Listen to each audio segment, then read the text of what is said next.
Olá, boa tarde a todos, muito bem-vindos a mais um webinar da eTrust, e eu tenho o prazer de apresentar Mauro Souza, fundador e vice-presidente da eTrust.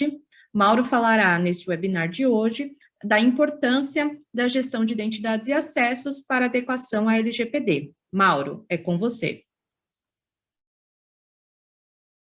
Deixa eu tirar meu mudo aqui. Tudo bem, pessoal? Vamos então nesses próximos minutos, então conversar um pouco sobre a LGPD, né? Então, um pouco da minha história, sou envolvido com tecnologia já há muitos anos e nesse processo essa transformação culminou na transformação digital, na internet cada vez mais como uma ferramenta e aparecem então as legislações, né? Então vamos ver como é que esses componentes todos se encaixam.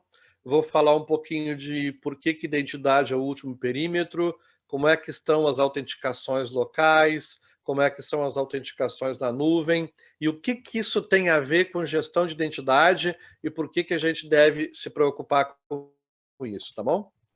Começando, né, a tecnologia.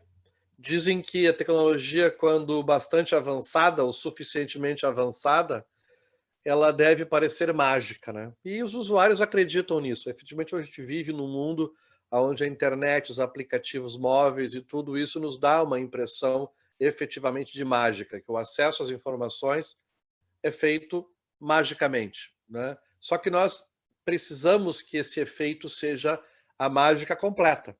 E a mágica completa é quando os acessos são feitos em segurança. Acontece que a vida real não é bem assim, né?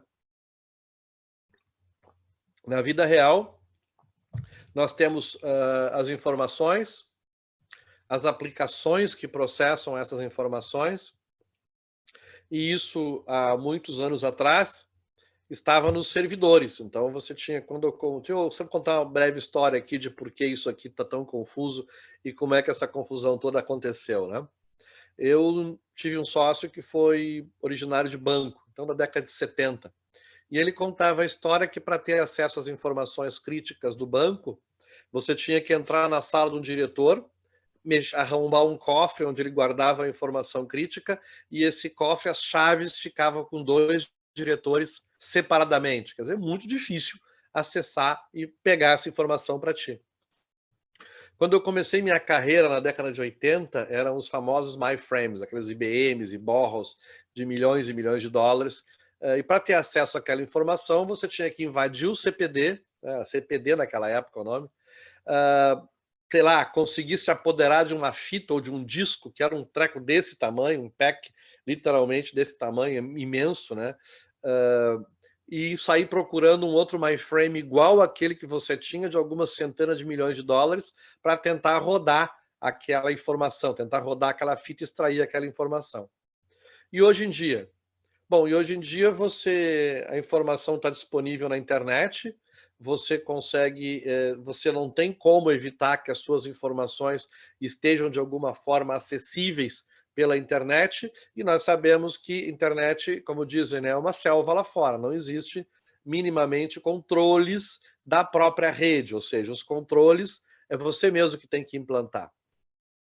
Então, na vida real, as pessoas se deparam com Salesforce, com G Suite, enfim, com aplicações na nuvem, com dados pessoais que estão dentro da tua rede local e estão nos ambientes de fora. E eu vejo muito essa preocupação de que atender requisitos da lei, mas sem chegar no básico, sem chegar naquele que é efetivamente o essencial, que é, até onde eu entendo, o acesso aos dados, né? Então, a legislação, a LGPD é uma delas, né? Mas você já tinha legislações existentes anteriormente, como o próprio PCI, Sarbanes-Oxley, as regulatórias europeias, que já exigiam que você tivesse controle dos dados, que não houvessem vazamento de dados, né? Ou uso indevido dos dados. E sempre houve processo judicial, multas para isso. O que acontecia é que, anos atrás, isso era restrito a um certo número de empresas. Grandes bancos, empresas, informações específicas e sigilosas de negócios da empresa, plano estratégico. Isso mudou porque hoje nós estamos já na linha de informações públicas do cidadão. E um vazamento dessa informação é que pode causar um grave prejuízo para a empresa, né? Então, sem entrar no detalhe da LGPD, de como ela é, mas os princípios são que existe uma autoridade, que a empresa, quando tipificou o dado pessoal, deve implantar controles sobre eles, finalidades, segurança, prevenção, enfim.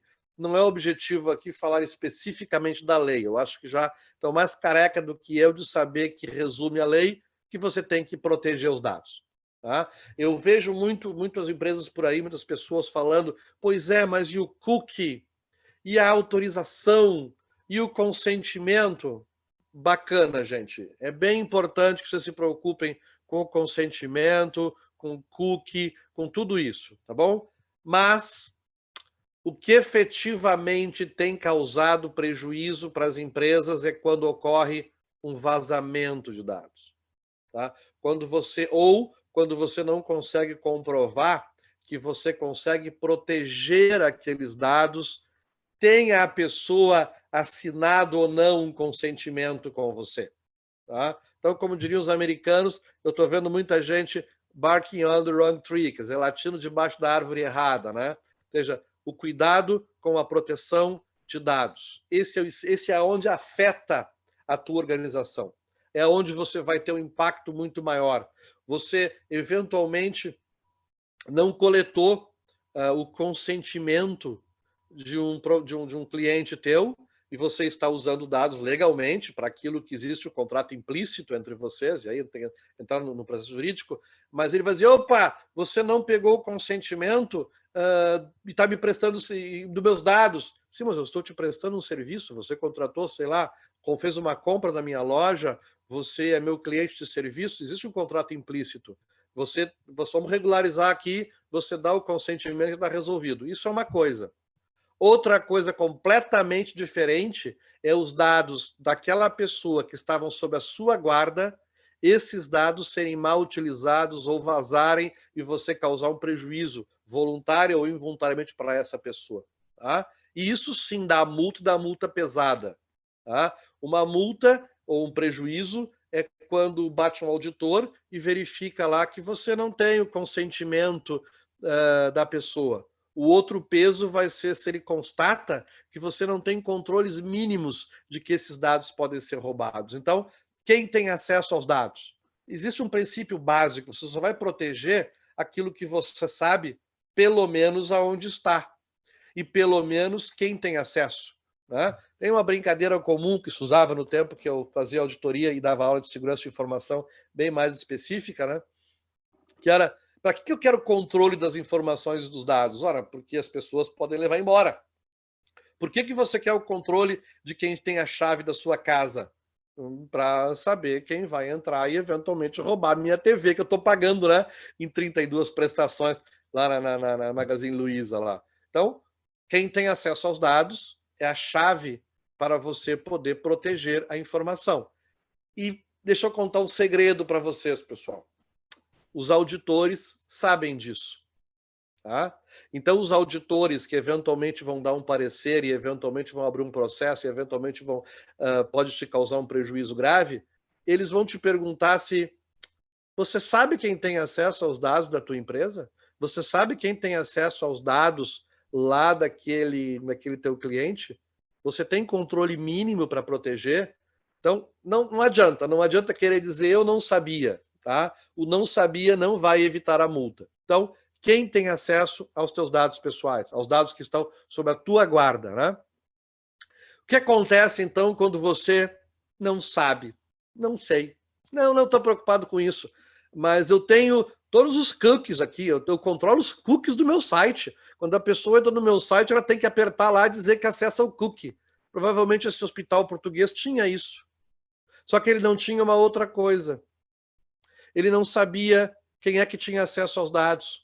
Ele tinha profissionais demitidos com acesso nos sistemas. Profissionais que não tinham o acesso autorizado, quer dizer, ninguém autorizou que a pessoa tivesse aquele direito. Compartilhamento. Ninguém revisava o direito. Revisar o direito periodicamente. Será que você precisa daquela chave? Não precisa mais? Devolve. Controle básico. tá? Uma outra clínica na Holanda, estou falando de multas da GDPR, que é a irmãzinha, né, da LGPD na Europa. As multas mais pesadas foram quando a empresa não conseguia comprovar que possui os controles de acesso aos dados. E as multas mais leves e termos de conduta era quando, você não pegou o consentimento, tem que pegar o consentimento do teu cliente, ajusta um termo de conduta aí, tá bom? Ano que vem eu volto, hein? Se você não tiver com os consentimentos, olha, vou te dar uma multa. Pum, bateu lá, profissional demitido, né? Multa. Um termo de conduta, claro, depois da multa. Eu vou te multar e você vai ter que, quando eu voltar, eu quero isso corrigido, porque senão você vai tomar outra multa. Tá? Então, então, agora, gestão de identidade local e na nuvem. Quem tem acesso a quê? Tá? Isso é gestão de identidade. Por que ele é um novo perímetro? Porque os dados já estão mais baixa guarda, já não estão como o meu sócio tinha lá, né, dentro de um cofre em papel. Eles não estão faz tempo, já faz um bom tempo que eles não estão mais totalmente dentro da nossa empresa. E eu vou falar um pouquinho da nuvem, né, que complica um pouco a coisa, porque na nuvem, bom, já diz, né, é na nuvem, está em algum lugar, né? E, claro, como é que a gente resolve isso, né? Como é que a gestão de identidade resolve isso? Então, para tranquilizá-los no final, existem técnicas e existem ferramentas para garantir que você possa se proteger. E se proteger de uma invasão, proteger de um roubo de dados, porque você vai ter controles efetivos e eficazes, e se proteger juridicamente, porque no momento que você implanta controles, primeiro que dificilmente acontece um dano grave, mas quando acontece, você consegue comprovar que você teve boa-fé, você foi vítima e provavelmente de uma armação muito bem elaborada, não é? Então, essa é a diferença, isso está comprovado juridicamente, são as certificações, são cumprir normas, né? Exatamente isso.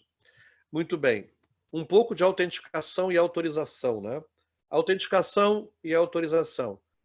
Quem sou, quem é você, prove que você é você mesmo, e eu vou verificar o que você pode fazer.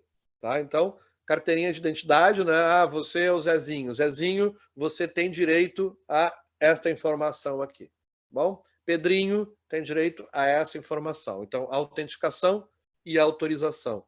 Isso é feito nos ambientes locais das empresas, usando o velho ODAP, usando o Active Directory.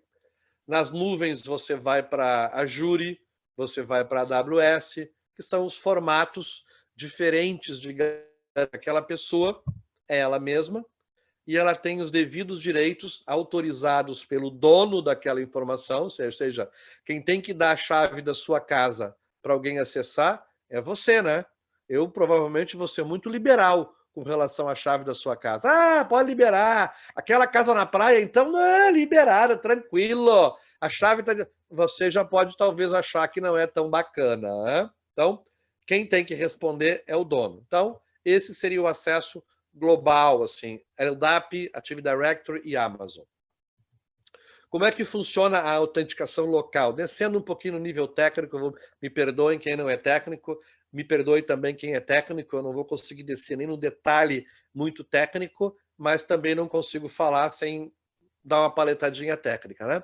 Então, os protocolos, o AD e o ODAP são normalmente são servidores, ou seja, são sistemas que prestam um serviço de autenticação e autorização, e usam lá um protocolo chamado Kerberos, né, que é esse simpático animalzinho, né, que ocupa um outro emprego, que é guardar a porta do inferno, segundo a mitologia, né? Então, um amigável cão com 3 cabeças e que guarda a porta do inferno, né? Então, dá para ver como é simples fazer autenticação e autorização, né? Bom, o Kerberos, só para curiosidade técnica, ele tem 3 cabeças, porque cada uma representa um dos seus componentes, né? Então, ele tem um componente do Kerberos, perdão, é o Authentication Services, que faz a autenticação do usuário, o Key Distribution Center, que é o distribuidor de chaves, e o Ticket Granting Service, que é basicamente o componente dele, onde o usuário se autentica e recebe um ticket, e esse ticket assinado por uma chave do Kerberos, confiança entre os vários sistemas.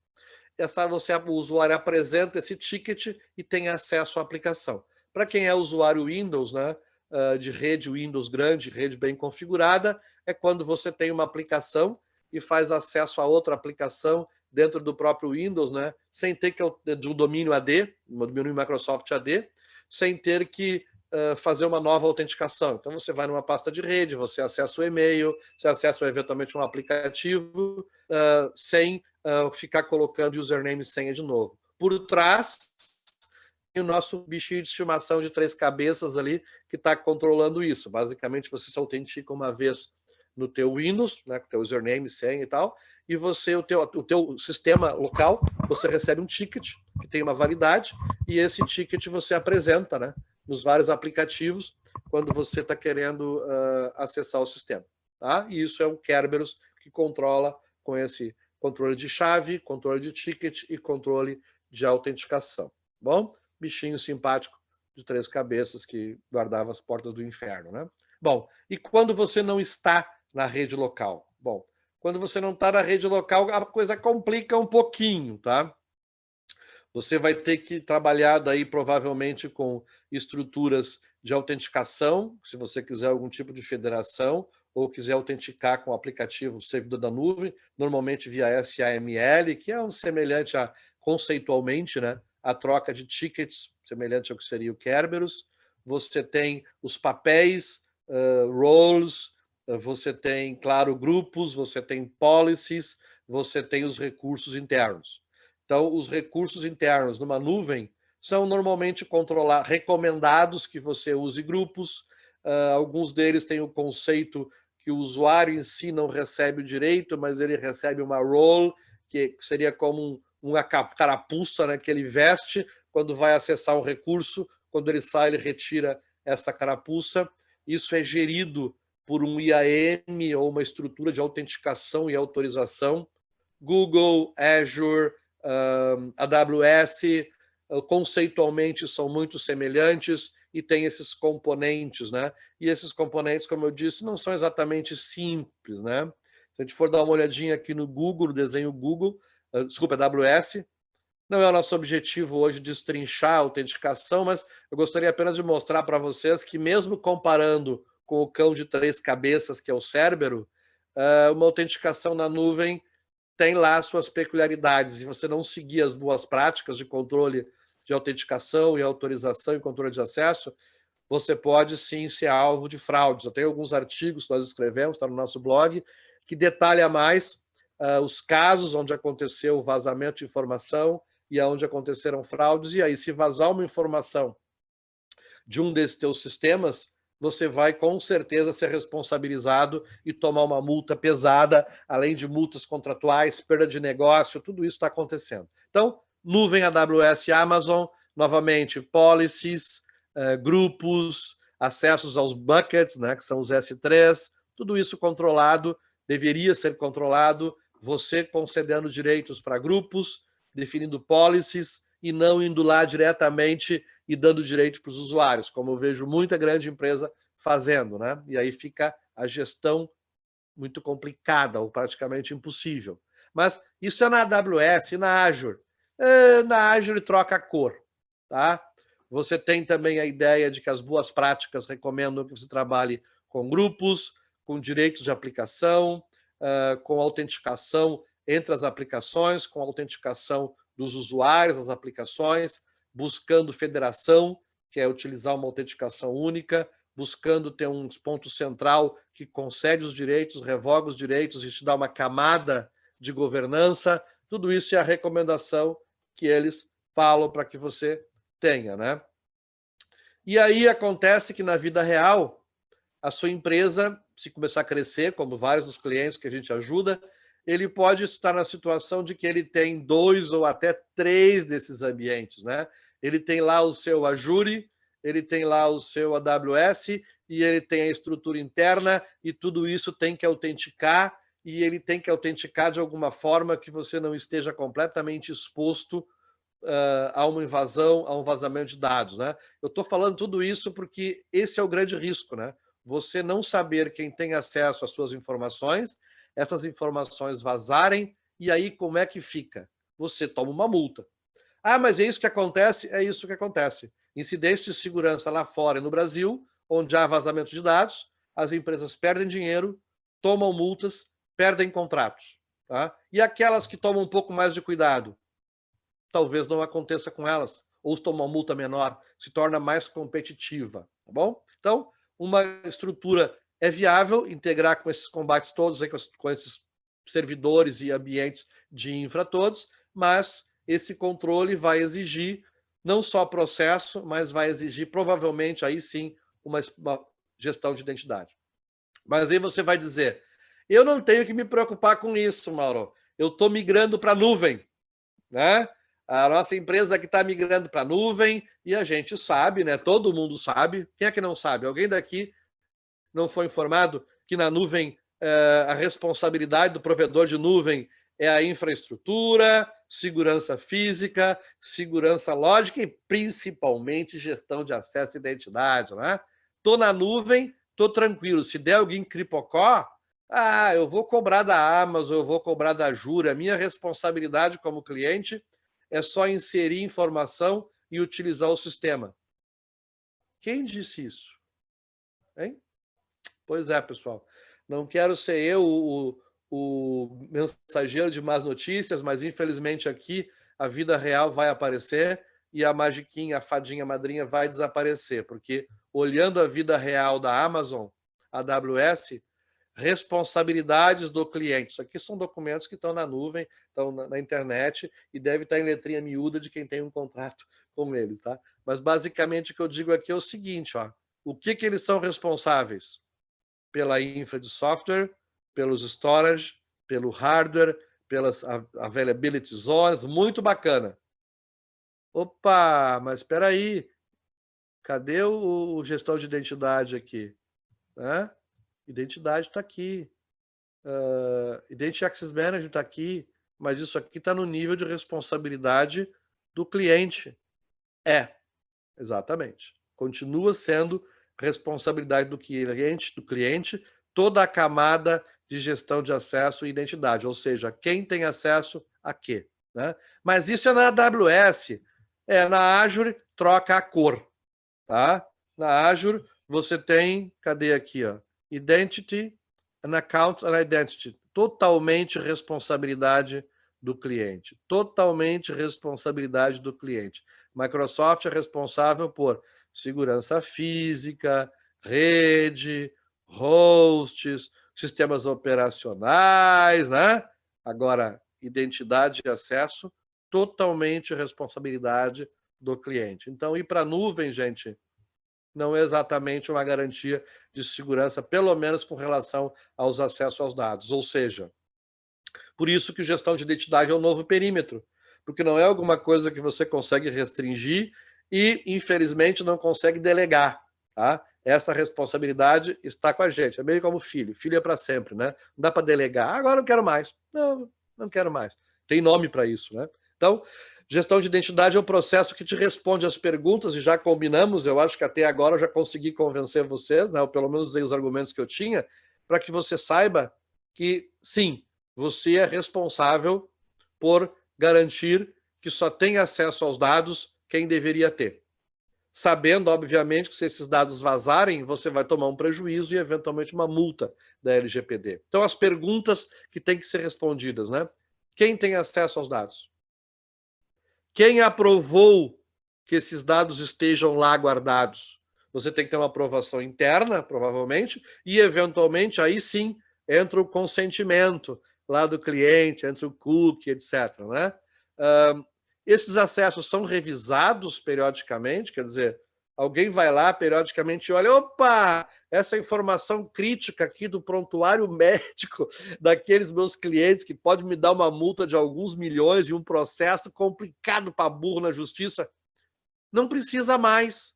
Poderia ter sido apagada, destruída. O que está fazendo isso no meu servidor? Ou então, uma determinada pessoa tem acesso a uma informação, ela trocou de cargo, trocou de área, não trabalha mais naquele departamento. Para que ela precisa acesso àquela informação? Então, você revisa isso periodicamente. E, por fim, quando identifica que a pessoa, por exemplo, deixou a empresa, não é mais cliente, não é mais fornecedor, não tem mais nada a ver com o seu sistema, por que ela fica com acesso aos dados? Bom, aqueles hospitais que eu mencionei antes, né, também não sabiam e pagaram caro por isso. Aí, então, basicamente, eu diria que a minha previsão, né, baseada nas informações de mercado, nas informações do passado, em fraudes que acontecem, em empresa perdendo muito dinheiro por aí, quanto melhor você responder essas perguntas, não são muitas, são 4, você efetivamente vai estar mais protegido para enfrentar esse novo ambiente. E aí não estou falando só da Sarbanes-Oxley e da LGPD, eu estou falando de efetivamente não ter perda. E como é que você faz isso? Bom, o gestão de identidade é, como eu já mencionei, um conceito que atualmente é suportado por ferramentas de mercado. Então, você já tem produtos, você contrata um sistema de gestão de identidade, você tem órgãos como o Gartner Group, como o KuppingerCole, que avaliam esses sistemas, definem as funcionalidades básicas. Então, já é bastante conhecido no mercado que você pode adquirir um sistema de gestão de identidade. E aonde esse sistema vai te ajudar? Quais são os gaps que ele vai cobrir? Quais são os pontos que você vai diminuir a tua exposição, né? Então, um gestão de identidade, ele vai integrar com as tuas fontes de pessoas, teus funcionários, e vai integrar com as tuas fontes de terceiros, que é teu cliente, teu fornecedor, teu contratado, para que você tenha claramente a visão de quais são as pessoas que potencialmente podem ter acesso a informações que estão sob sua guarda. E aí são informações da tua propriedade, da tua empresa, ou aquelas informações de clientes que, dependendo da situação, são aplicáveis pela LGPD e passíveis de pesada multa. Bom, então, só diferenciar o que é uma coisa de outra, você já começa a ter mais tranquilidade e a ter menor possibilidade de tomar uma fraude. Então, o gestão de identidade inicialmente mapeia essas pessoas, sincroniza com as fontes, automaticamente concede os direitos necessários para que a pessoa execute a sua função, e a sua função pode ser de um funcionário interno, pode ser de um terceiro, pode ser um cliente fazendo algum acesso. Olha a transformação digital aí, né? Da mesma forma, quando essa pessoa deixou de pertencer a teu grupo, um funcionário que foi embora, um contrato que venceu, um cliente que não é mais teu cliente, um parceiro que não é mais parceiro, o gestão de identidade se encarrega de retirar esses direitos de acesso. Para evitar o quê?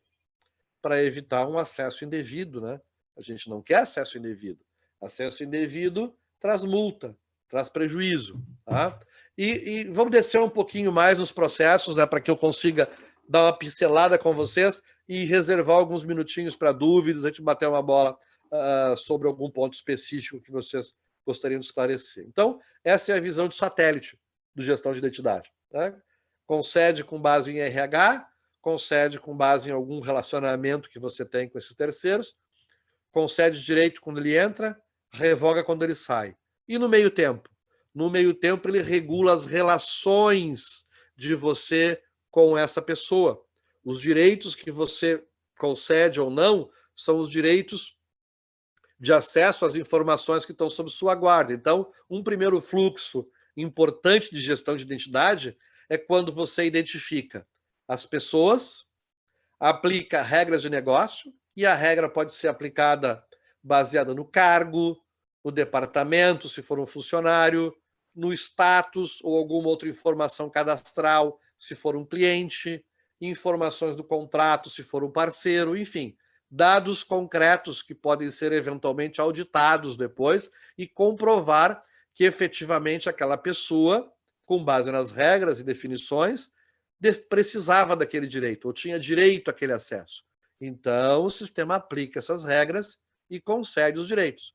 Inclusive, em alguns casos, podendo avaliar se existe segregação de função, que é uma outra regra de governança. Se você é uma multinacional ou trabalha para uma multinacional, logo, logo alguém vai perguntar para você sobre segregação de função. Tá? Então, o direito é concedido quando devidamente legítimo e logs registrados, registro de auditoria, para que você possa provar que esse processo foi seguido. Bom, em caso de rescisão de contrato, final de trabalho, né, as pessoas, os teus terceiros ou teus funcionários, são atualizados na tua base, sistema de RH, sistema de terceiros. Uma sincronização, novamente, com regras de negócio, revoga aqueles direitos que não devem mais ser mantidos. Isso é automatização. Evidentemente, você pode, via um sistema de atendimento de consentimento, por exemplo, disparar para o nosso sistema uma revogação de direitos. Digamos que você já tem um sistema de LGPD que controla lá o consentimento, controla lá os cookies, controla o inventário de dados, perdão. E você precisa que quando o teu cliente apertou um botão lá de ok, eu quero ser esquecido, como é que esses direitos são revogados e apagados por aqui tudo, né?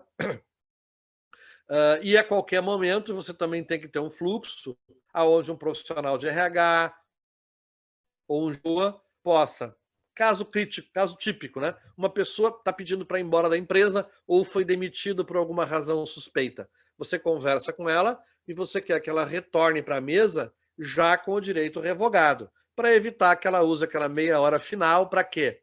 Coletar dados, e muitas vezes são dados de clientes, dados que estão sob a proteção da LGPD, que aquela pessoa, até 5 minutos antes, ou 2 horas antes, ou 3 dias antes, aí depende do tempo que a sua empresa leva para revogar os direitos a partir do momento que a pessoa foi, por exemplo, desligada do grupo. Então, se você comunica que a pessoa foi desligada e naquele momento os direitos são bloqueados, o teu risco tem um certo tamanho, vamos concordar, né?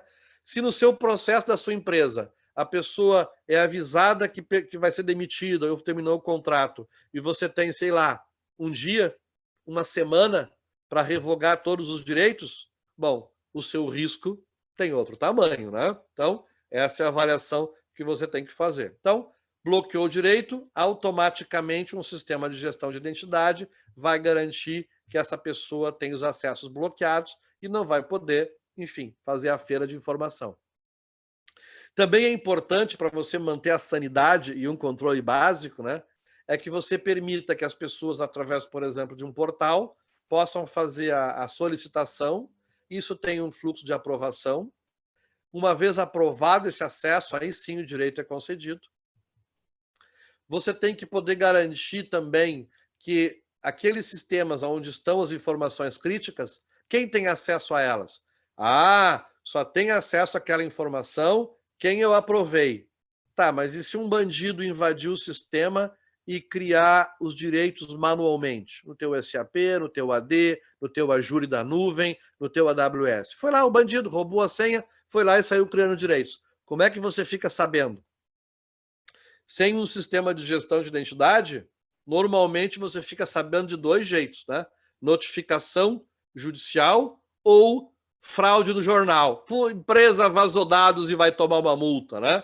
Bom, existe uma terceira forma, que é a que eu recomendo para vocês, que é implantar um sistema de identidade que identifique sempre que algum direito for criado ou concedido manualmente sem aprovação pelo gestão de identidade. Com isso, você consegue implantar mecanismos que buscam uma aprovação, gera incidente ou, eventualmente, vai lá e efetivamente revoga aquele direito antes que possa se causar um prejuízo. Então, mas voltando, né? O que isso tem a ver com a LGPD? Tem a ver que, se você não conseguir proteger os dados que estão sob sua guarda, não é o termo de consentimento da pessoa que vai te proteger. Pelo contrário, vai piorar a tua situação. Ou seja, você vai ter que responder uma pergunta desconfortável. Daí, escuta, você assinou um termo com o teu cliente. Ele consentiu que você usasse esses dados para os negócios. E você não tomou cuidado suficiente, um bandido veio aqui e roubou esses dados. Que isso? Então, piora a tua situação. Então, o base é garantir que você efetivamente sabe quem tem acesso aos sistemas. Isso é controlando a concessão, a revogação, a revisão, né? E, claro, as contas órfãs. falando em revisão, né? As pessoas trocam de cargo, a tua equipe troca de cargo, teus clientes trocam de função, eventualmente até teus fornecedores. Então, como é que você sabe disso? Bom, você tem que monitorar. Tem que monitorar ou os cargos do RH, ou as mudanças nos contratos, e, eventualmente, programar revisão periódica agendada. Tá? Ou seja, você tem que revisar se o Zezinho, que tinha direito a acesso àquele conjunto de informações, que se estivermos, por exemplo, sobre o aspecto da LGPD, ele tem acesso a um bocado de informação de cliente lá que está sob a LGPD. Só que o Zezinho trocou de cargo, ele foi para uma outra área que ele não está mais preocupado com isso, inclusive ganhou outras funções. A pergunta é, ele precisa continuar com aquele acesso lá? Você tinha uma pessoa que ia na sua casa lá, o encanador, consertar uma goteira que tinha no seu banheiro. Tá? Você deu a chave para ele entrar lá. Ele terminou o trabalho. Você vai continuar a chave com ele? Mesmo que ele seja uma pessoa honesta, né? Ele pode perder a chave. Aconteceu comigo, um pedreiro estava no trabalho de casa, foi tomar uma pinga no boteco lá, pum, perdeu a chave. E aí? O que você faz? Né? É a mesma situação. Então você tem que garantir que as pessoas que têm acesso à informação, quando ela não precisa mais daquele acesso, você tem que revogar. E se você falhar em revogar isso, se você falhar em demonstrar para a auditoria que você tem esse controle, a tua chance de multa, infelizmente, eu tenho que dizer que é muito alta. E aquele modelo de vou transferir o risco para o meu fornecedor, sim, porque vamos combinar, né? Se você tem toda a estrutura dentro de casa, o servidor é teu, o ambiente é teu, não tem muito para quem jogar culpa, né? Realmente, é o meu servidor. Aí eu tenho visto algumas empresas, estou migrando para a nuvem. Infelizmente, pelo que a gente viu agora, também não adianta, né? Estar na nuvem. Ou seja, é necessário, gente, estou terminando aqui já meu papapá, para a gente poder conversar um pouquinho. É isso, você tem que implantar uma ferramenta, um gestão de identidade, o nome é genérico, existem uma dezena de produtos no mercado mundial que atendem essas funcionalidades, que garanta que você saiba quem tem acesso às informações, quem aprovou, revisar periodicamente e revogar quando ela não for mais necessária. Isso, na nossa opinião, é o pilar, a base da LGPD. Basicamente porque, pela experiência que nós temos visto na Europa e em alguns casos no Brasil, a multa mais pesada é quando acontece um vazamento de dados e não quando o auditor identifica que você não coletou um conhecimento, não coletou eventual consentimento. E eu não estou querendo implicar, por favor, com os cookies, tá? Por favor, longe de mim implicar com os cookies. Mas eu vejo muita empresa vendendo e implantando controle de cookies no site como se isso protegesse contra a LGPD. Eu não sei de nenhum processo, de nenhuma multa que aconteceu com uma empresa porque, você não tem lá que ele aceitei os cookies no seu site, 500 mil euros de multa. Não tem nenhum caso registrado.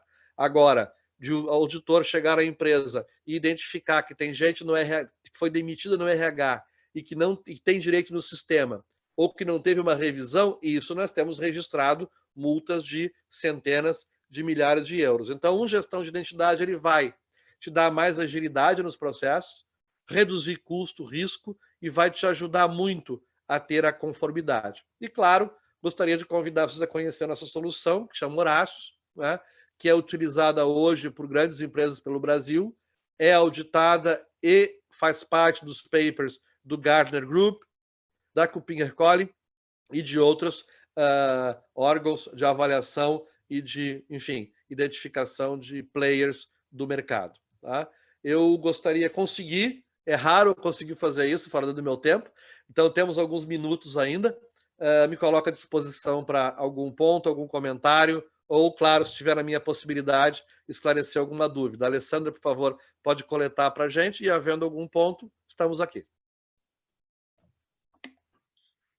Obrigada, Mauro. Sim, nós temos uma pergunta de Ilvan Lima. No caso de contas e acessos, então poderemos usar o IAM para certificar os contratos de acesso e dados. Exemplo, um cliente de um banco, quando ele, por acaso, não aceitar os termos, pode ser revogado ou acessar somente os dados básicos? Sim, é um típica entrada. É uma típica regra de negócio. Você tem um contrato com a pessoa. Então, nós temos clientes que têm o ciclo completo. Você tem um primeiro contato com a pessoa, ainda com pouca informação dela. Ela tem um dado básico. Evoluiu e, eventualmente, aí existe um processo de aprovação interna ou externa. Você evolui para um nível mais alto. Eventualmente, para ter aquele nível mais alto de acesso, o outro lado tem que ter certos compromissos com você. Se ela falhou em assumir esses compromissos lá no teu sistema de contratos, por exemplo, ou teu sistema de controle de LGPD e consentimento, esse sistema envia um aviso para o IAM, ou de alguma forma eles se comunicam, e sim, esse direito pode ser bloqueado ou o perfil alterado. Tá? Perfil alterado para um outro perfil, exatamente como ele falou, mais compatível com o relacionamento que existe entre a pessoa e a organização. A chave é essa, tá? Como você tem um relacionamento formalizado e tal, seja ele implícito ou implícito, né? Os direitos não podem ser diferentes disso. Se uma pessoa foi demitida, tem que revogar os direitos. Se uma pessoa foi admitida, ganha direito. Ele é um cliente de um nível, tem direito. De outro nível, outro direito. Quanto mais próximo você tiver evidências, e aí o IAM entra, de que isso é uma realidade, mais protegido você vai estar contra hacker, contra roubo e contra multa. Agradecer mais uma vez sua participação e a participação de todos. Obrigado, pessoal. Grande abraço. Dúvida, estamos aí, tá? Ao dispor de vocês. Muito obrigado pela participação e pelo tempo de vocês hoje. Um abraço. Muito obrigada, pessoal. Boa tarde.